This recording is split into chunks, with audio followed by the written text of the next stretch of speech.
Hello, everybody. Welcome to the Three Alarm Comics little podcast live stream here. Today, we got a very special guest that's here with us, Mr.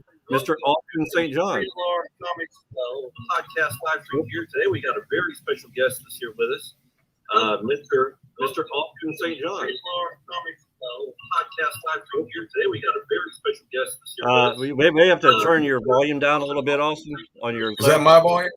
Yeah, I think if you just turn your volume down a tad bit. I can't hear you. We may have to turn your volume down a little bit. Let's see here. Hold on. Is that my volume? Yeah, I think if you just turn your volume down a tad bit. All right. I can't hear you. Can you hear us now? I can hear you. I'm just getting echo or feedback. But my volume's down pretty low. Yeah, ours is too. Let me see if I can figure this out right quick. Sorry about that. No worries. My volume's down pretty low. Yeah, ours is too. Let me see if I can figure this out right quick. Sorry about that. It's kind of weird. I'm going to No let you worries. talk to Jason. Why don't you go, or Austin, why don't you go ahead and just introduce yourself? Well, I'm going to try to get our headphones here and see if maybe that helps out right quick. It's kind of weird. No worries. Okay. Jason, why don't you go, or Austin, why don't you go ahead and just introduce yourself? Well, I'm going to try to get our headphones here and see if maybe that helps out right quick. It's kind of weird. Okay. It looks like there's a significant delay in what you're saying and in what I'm saying. So I'll go ahead and just talk until maybe this gets working. But I am, let's see. I have been on the show, I guess, Power Rangers for 30 years. I was the original first season. I have been on the show, I guess, Power Rangers. Is that better? 30 years. Yeah, is it less feedback now? Yeah, I'm still getting a lot of feedback here. Is that better? Yeah, is it less feedback now? Yeah, I'm still getting a lot of feedback here. Is that better? Yeah, I think it's just something, a little bit of a delay going on and everything. But I'm sorry, Austin. Go ahead and continue on with what you're saying. Yeah, I think it's just something, a little bit of a delay going on and everything. But I'm sorry, Austin. It's funny. So I'm hearing your voice when your lips are moving, and then I hear the whole line repeat again.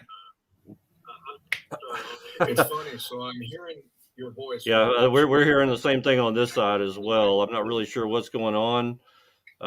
It seems to be getting a little bit better. I'm gonna play with the settings while you're talking right quick. On this side as well. I'm not really sure what's going on. It seems to be getting a little bit better. I'm gonna play with the settings while you're talking right quick. Okay. Well, I was on the show for probably 120, 130 episodes, and that was crazy. It was 1993. It was the origin of the seasons, and that's when all hell broke loose in 40 countries and 90 languages around the world. It was wild times.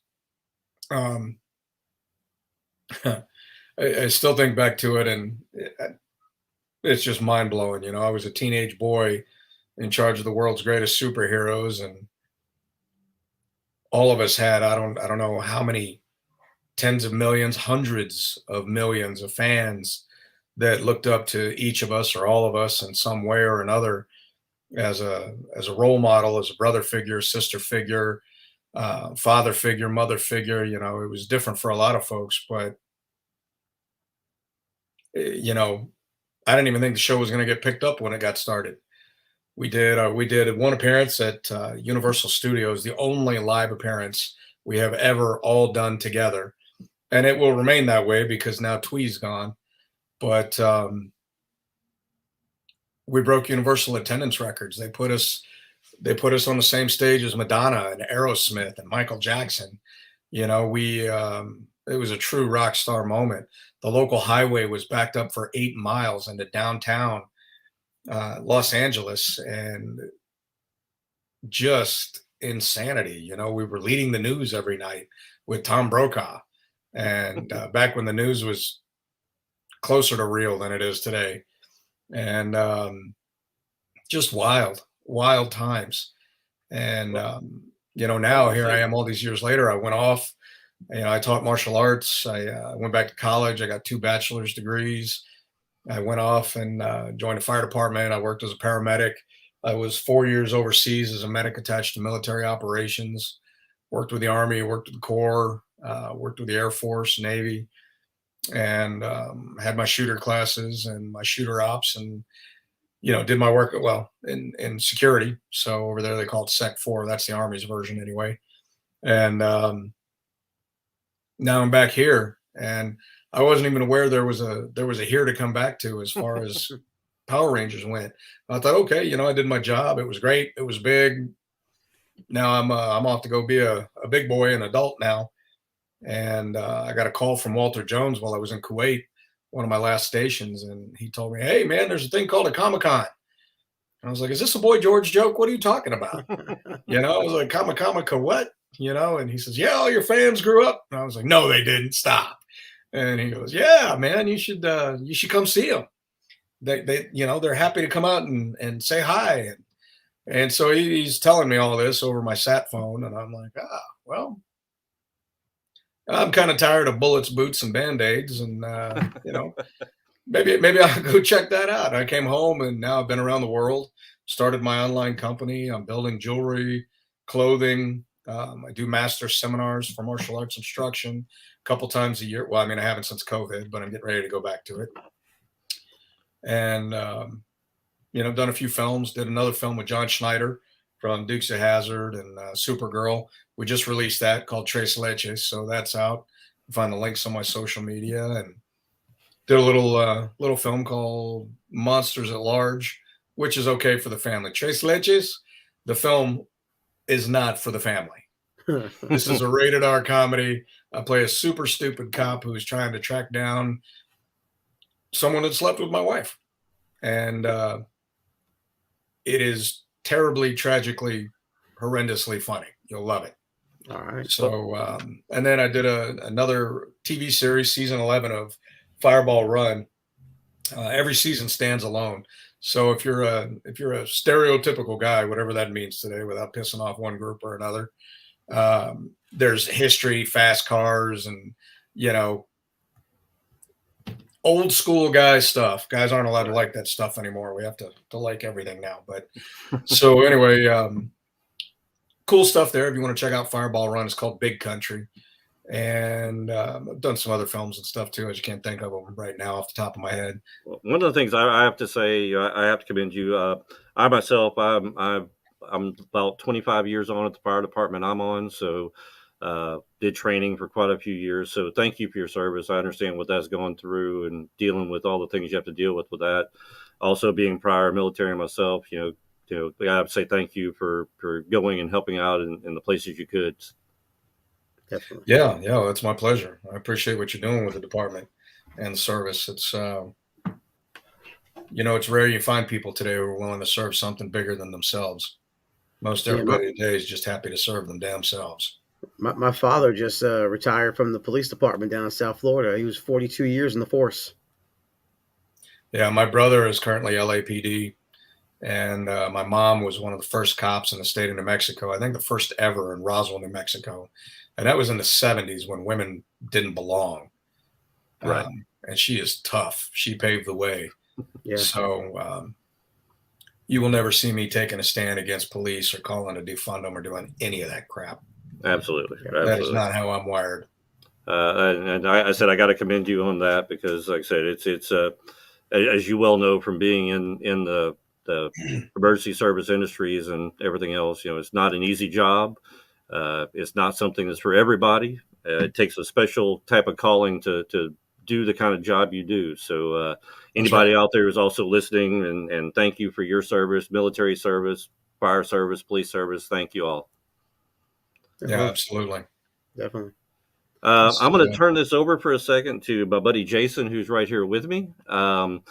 Jason has probably one of the most hardcore Power Ranger fans that you've ever seen in your life. I wanted to get the serious stuff out of the way first, but get to the entertaining stuff now. If you don't mind, Jason has a few questions he was wanting to talk with you about.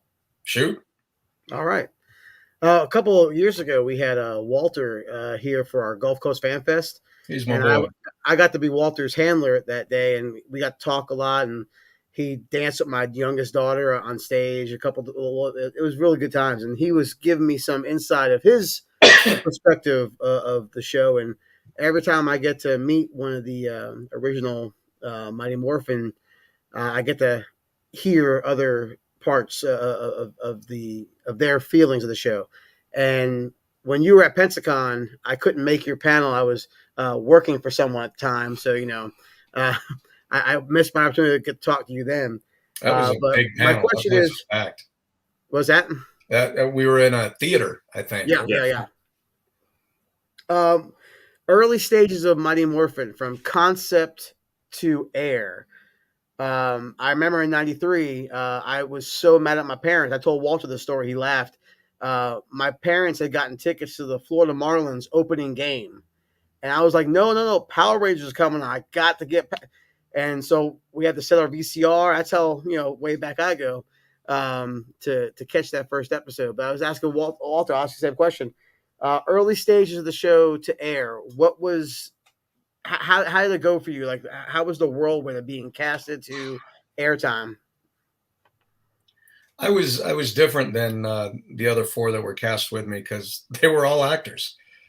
So there was that minor difference. I had no idea what the hell I was doing. Um, I remember, I mean, we all went to auditions. We figured out pretty quick that we were being grouped together. So it didn't take rocket scientists for us to figure out, hey, maybe we should rehearse together other than while we're at the auditions.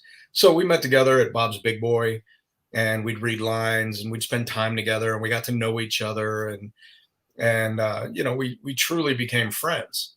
And I think that was at least a part of our chemistry together and why we worked so well together on screen and why ultimately we were cast in the roles that we were.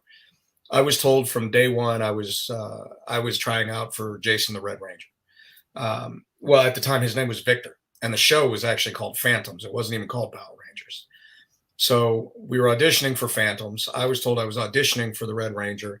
His name was Victor, and I can remember Walter. I hated cameras. I still don't like cameras. I still don't like enormous groups of people. I'm an introvert. I'm happy at the top of a mountain in a cabin with my dog. Like, that's perfect for me. I do like people and I do have compassion. I just need to be able to get away when I want to get away. And, New York City will never be my home. And while Dallas is, I have space here. So I can remember Walter having to tell me things, that are pretty commonsensical to most of us, especially in a day and age where everybody's got a camera on their phone. But hey, Austin, when you're saying your line, you should probably turn so the camera can see you. So just Walter took me under his wing and taught me a lot about how to begin my evolution as an actor. And it was interesting because I had signed a contract at 17. I turned 18 the day just before we started filming. So for me, it was an enormous difference. It was this evolution of a teenage boy becoming a man, a teenage boy becoming a leader of the world of superheroes. And I really didn't have a whole lot of life experience at 18 to figure that out. So I modeled Jason after my mom and my dad, who were the strongest people I knew. And there's still two characters that I look up to on just about all levels. My dad was a Mustanger in the Marine Corps, which means he was enlisted, got out, went to college, did his 4 years enlisted, went to college, got out, and came back, went through OCS, Officer Candidate School, became an officer in the Marine Corps, and was he was in Intel and a lot of other things. So he was a smart, still is, incredibly smart man. Mom was a female officer in the 70s where, I mean, some of the men in her own department tried to have her killed. They'd set her up deliberately so she'd get slaughtered on the street, and she survived. So those are the two sorts of characters that I grew up with. Discipline was instantaneous in my house. So I had these strong, intelligent characters on both sides, and both of them were walk softly and carry a big stick. My dad, lifetime martial artist. He and I trained under the same master, Ray Schneider, for a short time in my teen years.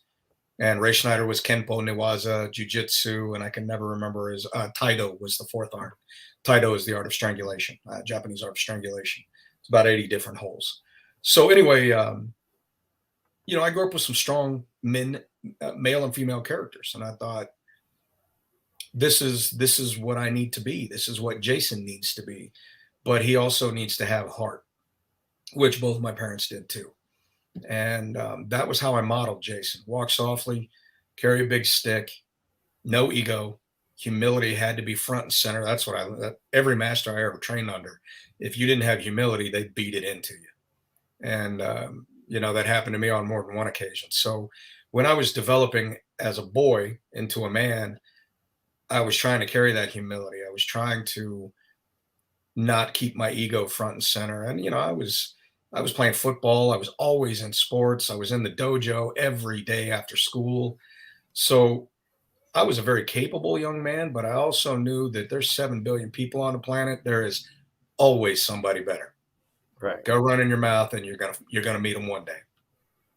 So that was kind of what I modeled Jason after, was someone that had heart and humility, but had all the know-how that when the chips were down, he knew how to throw down and do his job.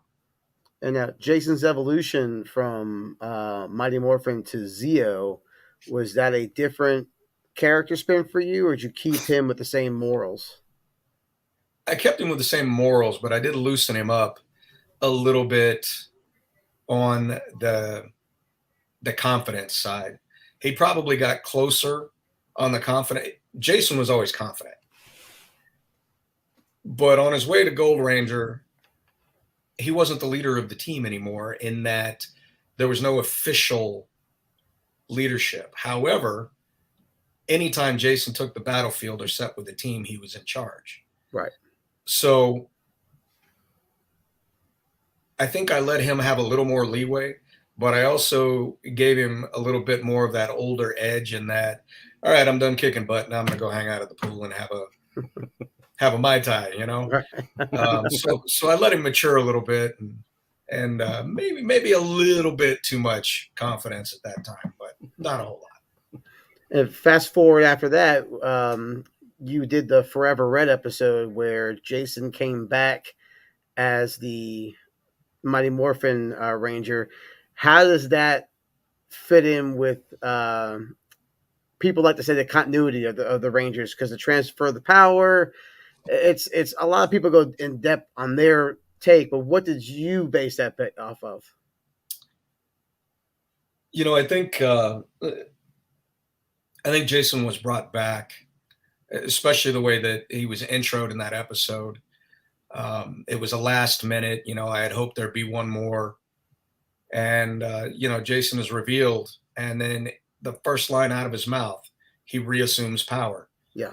And he walks up to Tommy, and the line was written, you weren't going to do this without me, were you? It was supposed to be a question. And I said, that's not Jason. There's no doubt in his mind this was not going to happen without him. So I changed the line. And I remember the director just kind of looking at me when I did it, because he knew what I was doing. And the line became something to the effect of, I wasn't going to let you do this without me, or, something along those lines. And just establishing that this was my choice. It wasn't up to you. And I'm here because I choose to be, because I'm needed. And, and then they gave him some borderline arrogant lines in the actual fight. Let me show you how this is done, rookie, as I'm showing the new guy and stuff like that. But I think that was all done in the spirit of fun, as opposed to, true arrogance. But I think they definitely let it be known who the dominant character was in that episode. Right. The second I hit the screen, I had a great time doing it. And now you fast forward even more to more recent, where you play Jason again with Dino Charge with Mega Goldar. How'd that work out? That was a real trip for me. I just come off another film where I put on a ton of weight to play a wrestling coach with PTSD. and they had called me up, said, "Hey, can you come do this?" And I was like, sure. How much time? They said, "We need you in New Zealand in 30 days." I'm going, I'm going to need more time than that to cut all this weight. And I cut about half of it by the time I got there in 4 weeks, which was insane. But I still had some to cut. And I can remember when I got there with the guys, I mean, nobody really said anything, but it was one of those things where I walk up and I meet the new cast and they're like, "Man, I grew up watching you." And I was like, wow, I feel old. Um, but it was so neat for me in some ways because Chip Lynn, the executive producer, he was the one who called me personally to come back. Um, and I can remember the sentiment on set was, we're tired of bringing back the other guy because he says yes to everything. And I've been telling him no for about a decade. And I think walking back onto set and seeing the new 18, 19, 20-year-olds and watching them go through what I was going through on a non-union show, not being paid what they knew they were worth. They definitely weren't working the same hours that we were working, which was better for them. But to see them growing and dealing with their fandoms and trying to figure out where to go and how to do things, I felt like the Godfather. you know, um, I felt like walking up. Yeah, yeah. You'll be all right. It's okay. And they were great. We had a lot of private talks, and it was just it was really neat. And as far as the character goes, I mean, Jason came back just with absolute confidence. Yeah. No matter what the situation, no matter what the battle, no matter what is happening, he has every confidence that his team, no matter how big or little, can and will prevail. And he does it with a quiet confidence, and not an arrogance, but a quiet confidence. And I think that's something that I really like about the character. And that's a nice little segue to my next question. In regards to the Boom Studios comics, they've taken a direction with Jason that none of us have really ever explored, because to everyone's knowledge, y'all went to the Goodwill games and did the whole thing, but really you were on another adventure. Yeah. And how did the Boom Comics character feel for you? Did they keep your what you anticipated for him, or is it they go their own little way? Is it still Jason or is it not Jason? I mean, how do you feel about that? Well, I haven't read a lot of it. I do know Kyle and I know Ryan. I know both the writers, and we've had some pretty lengthy discussions. And Ryan, who writes Go Go, and Kyle, who writes Shattered Grid, are both great guys, and they're great writers. And I think what little I have read, I think they've done a good job on. And that was early on when I started reading. I love the idea that Jason, Tweet, or Trini, and Zach became the Omega Rangers. And they did it in anonymity for the longest time. I think that requires a level of humility that is lacked in other places. And I think it fits those characters really well. We left what we were doing because we knew you could handle it, and we went to go fight an even greater war. And I love that. So I can remember when, who was it? Kyle called me up to come out and put my voice on the new video game based on Shattered Grid. He's like, "Hey, would you come out to do this?" And of course, there's next to no money, and you have to pay us to show up almost, and sort of thing. And I thought, well, I don't know why. And then he told me what he was doing, and he told me about Shattered Grid, and told me about the whole Lord Draken, and the evil empire that he's built. And I remember thinking, well, once evil, always evil. That's what he does. And he explained to me, he goes, I've written a speech for Jason to give as he leads the army to go defeat Tommy's army. And I think it's pretty powerful. I would love to have your voice on it. And so he sent it to me. Of course, I was under non-disclosure at the time. And I read it and I thought, wow, this is good. And by the time I got out there to actually drop my voice and do the recording, I had a cold. And this is before, you could sneeze and everybody was jumping in the cover for COVID.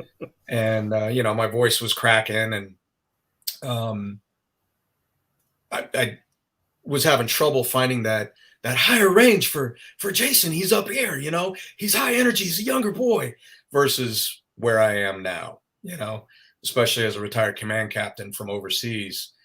I don't have any problem moving a crowd when I need to move a crowd. And so add a cold to that. And it took a little time. It was probably 2 or 3 tries before I could get my voice up. I remember I was drinking warm tea and, doing everything I could.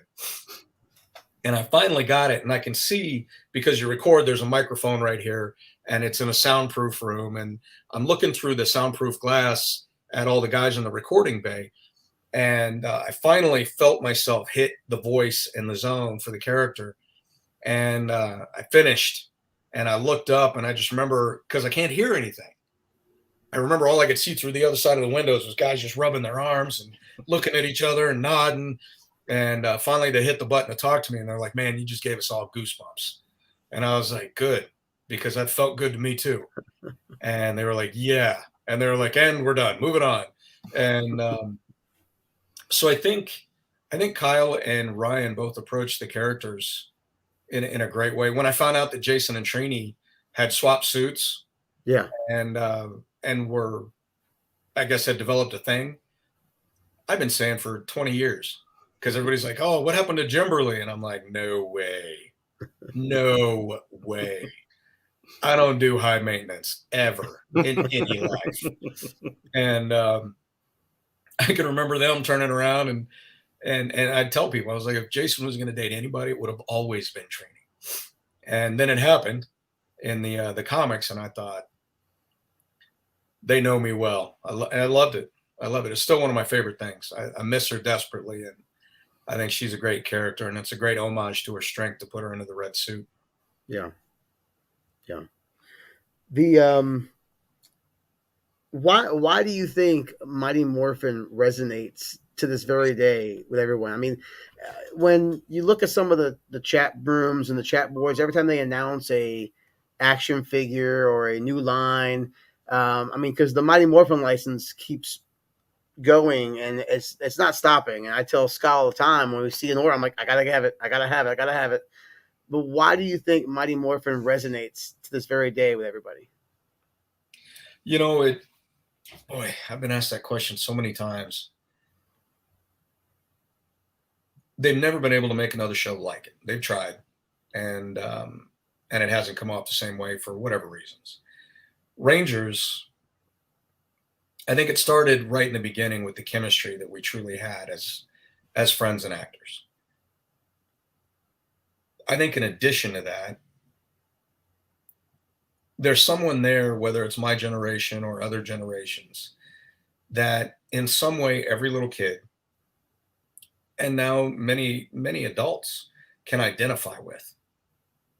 So whether you're Black, white, Latin, Asian, there's, East Indian, there's someone in the series now that looks like you, that represents you, that people from those areas can identify with. So there's the whole persona that you can find someone now that looks like you in a season somewhere, but there's also a sense of true camaraderie, of true value in each other's relation, in all of our relationships with everyone on the team. There is a true, I guess, exhibition of faith and loyalty in each other and with each other. There is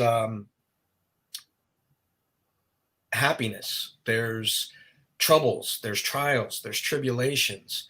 Jason is a superhero, he's the leader, but he's human, he's got his problems. He's not Superman, impervious to everything, except kryptonite. None of the characters are. What we are people who can come from any walk of life, who are trying to get educated and go to school. Like many countries, you can't get an education like here. And we represent and the other casts represent love, loyalty, camaraderie, friendship, how to overcome obstacles, fears, how to find your strength, how to operate with courage, and how to manage it all as a unit and as an individual. And so that creates, again, these father figures, mother figures, sister figures, brother figures, role model figures, um, that just no other show's got. Right. Nobody else does it. Right. So, and we do it without throwing in, political statements either. Until the last movie, Yeah. it didn't matter what your personal views on things were. You were just a person. So it's pretty cool. And I think that speaks a lot for it too, because you see a lot of things where people want to interject their own political statements into whatever the entertainment is without letting it just be entertainment. And that's something that Power Rangers was always good at. Was just it was there to entertain, to teach, to learn from, without trying to throw somebody's ideals or beliefs into it. Yeah, I mean, you got to be careful watching Disney movies today. Yeah. Because they're making it something it's not. And the last Power Rangers movie, they interjected some of that too. Yeah. And I think our era is a bygone era. You can't be what you are unless it's mainstream today. Everything else is not approved. Well, I'm going to get to something that is approved. Somebody just asked a question I'm going to bring up, and it's been scrolling at the bottom down there, but Christopher Hugh is asking, is that a hoodie from your shop that you're wearing? Yeah. And Yeah, scrolling at the bottom, anybody who is interested in getting some very unique items that you can only get through there, go to www.austinstjohn.biz. I was on there earlier. There's cups, there's hoodies, there's all kinds of stuff, T-shirts. This stuff's great for Christmas presents. You get a lot of autograph stuff on there. Yeah. So everybody, please. It's been scrolling at the bottom since we began. It's going to continue to scroll till we end. And then we're also going to have, if anybody misses it, we'll have a link up on our social media pages and everything afterwards to get a hold of. But I'm going to use that as a segue too, because one of the big reasons I wanted to do this was because we really wanted to announce something else that was going to be going on special in mid-December. Yeah. Fire away, man. We are actually we are proud to actually say that we're going to have Austin here at 3 Alarm Comics on December 17th and 18th. So it's a Friday evening and Saturday. Y'all can come out. You can come meet Jason. He'll have stuff to autograph. He'll have things He's to. Austin. I'm sorry? He's Austin, not Jason. I'm sorry. I'm thinking of you. It happens all the time. I'm sorry. His name's Jason. My name's That's the reason Jason. I keep saying it. But no, we'll have Austin here, and he will be here doing autographs, taking pictures, having fun, meeting fans, and please, everybody who is even remotely in the area, or if you want to travel outside the area, come on down, come meet him, come get things signed. And if for some reason you cannot make it down here, go to austinstjohn.biz to pick up any type of little cool things, maybe for Christmas presents for some of your loved ones. Yeah, and even if your budget's tight, just come by to say hi. I'd love to hear your story. Love to hear what's on your mind, answer questions. I'm good with that, man. You don't have to bring money to my line to say hi. Just come say hi. Awesome. Well, I know we don't want to keep it too long. I know you've got a busy day, and we are going to go ahead. But if you'll hang out for a second after we end the stream, we'll go ahead and kind of go over a few more things. But if anybody else wants to come in, you want to meet him, please come on down December 17th and 18th here at 3 Alarm Comics, or go to austinstjohn.biz to pick up any presents or things you'd like to.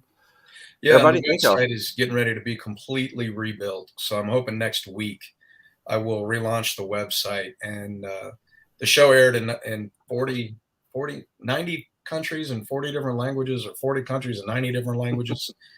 My website now is truly going to be multilingual. So it doesn't matter where in the world you are. Odds are I'm going to have your language on the site. And there's going to be some cool animations and some other cool stuff. So in a week or two, you can look for some pretty cool stuff. And Black Friday is a day you might want to drop by the website. That's all I'm going to say. I do have somebody else here. Lee Bailey is asking, besides you, who is your favorite EMS captain in Kuwait? I'm guessing he knows you. It definitely wasn't Lee Bailey. I mean, that guy was terrible. Lee Bailey was he was one of my co-captains when we were in Kuwait. He was out there with us, so he's good people. A little crazy, but well, you got to be to do a job like that. yeah, that's true. Well, Dawson, thank you for stopping by. Everybody, thank you for tuning in, and like I said, we will talk to everybody soon. All right, man. Thanks a lot, guys. I appreciate it.